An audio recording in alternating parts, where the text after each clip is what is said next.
కార్తీక పురాణం 21వ అధ్యాయం. పురంజయుడు కార్తీక ప్రభావం నెరుంగుట. ఈ విధంగా యుద్ధమునకు సిద్ధమై వచ్చిన పురంజయునకు కాంబోజాది భూపాలకులకు భయంకరమే జరిగింది.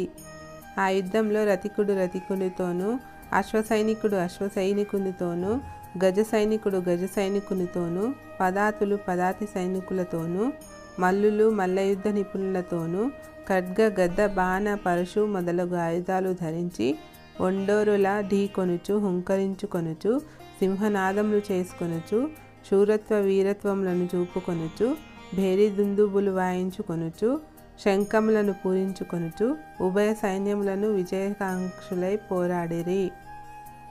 ఆ రణభూమి నెందు చూచినను విరిగిన రథము గుట్టలు, తెగిన మొండెములు, తొండలు, తలలు, చేతులు, ఆహాకారములతో దీనావస్థలో వినిపిస్తున్న ఆక్రందనలు, పర్వతాల వలె పడి ఉన్న ఏనుగుల గుర్రముల కళేబరాల దృశ్యములే ఆ మహాయుద్ధంన వీరత్వం చూపి చచ్చిపోయిన ప్రాణులను తీసుకువెళ్ళడానికి దేవతలు పుష్పక విమానములపై వచ్చిరి.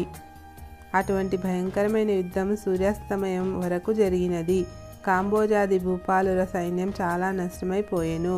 అయినను 3 అక్షౌహిణులున్న పురంజయుని సైన్యం నెల్ల అతి సాహసంతో పట్టుదలతో ఓడించినది. పెద్ద సైన్యమున్నను పురంజయునికి అపజయమే కలిగెను. దానితో పురంజయుడు రహస్య మార్గమున శత్రువుల కంట పడకుండా తన గృహానికి పారిపోయెను. బలోపేతులైన శత్రురాజులు రాజ్యమును ఆక్రమించుకున్నారు. పురంజయుడు విచారంతో సిగ్గుతో దుఃఖించుచుండెను. ఆ సమయంలో వశిష్ఠులు వచ్చి పురంజయుని ఊరడించి, రాజా, మున్నొకసారి నీ వద్దకు వచ్చి తిని నీవు ధర్మాన్ని తప్పినావు. నీవు చేస్తున్న దురాచారాలకు అంతులేదు. ఇకనైనను సన్మార్గుడవై ఉండుమని హెచ్చరించి తిని. అప్పుడు నా మాట లానలేదు. నీవు భగవంతుని సేవింపక అధర్మ ప్రవర్తనుడవైపున్నందున ఈ యుద్ధమును ఓడి రాజ్యమును శత్రువులకు అప్పగించితివి. ఇప్పటికైనా నా మాటలు ఆలకింపుము. జయాపజయాలు దైవాధనములని ఎరింగియు నీవు చింతతో కృంగిపోవుటలేలా? శత్రురాజులను యుద్ధంలో జయించి నీ రాజ్యమును నీవు తిరిగి పొందవలెనన్న తలంపు కలదేవి. నా హితోపదేశము నాలకింపుము. ఇది కార్తీక మాసం.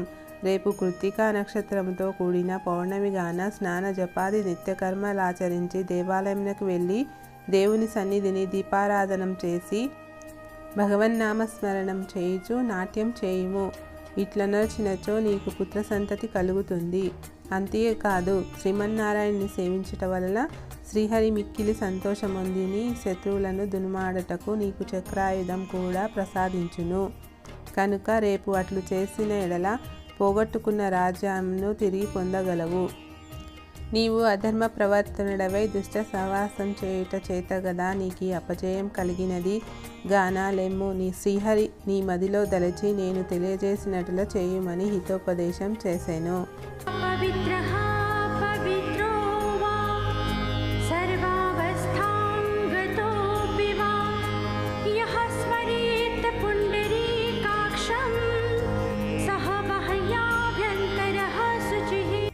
శ్రీ స్కాంద పురాంతర్గత వశిష్ఠోక్త కార్తీక మహత్యంలోని 21వ అధ్యాయం 21వ రోజు పారాయణం సమాప్తం.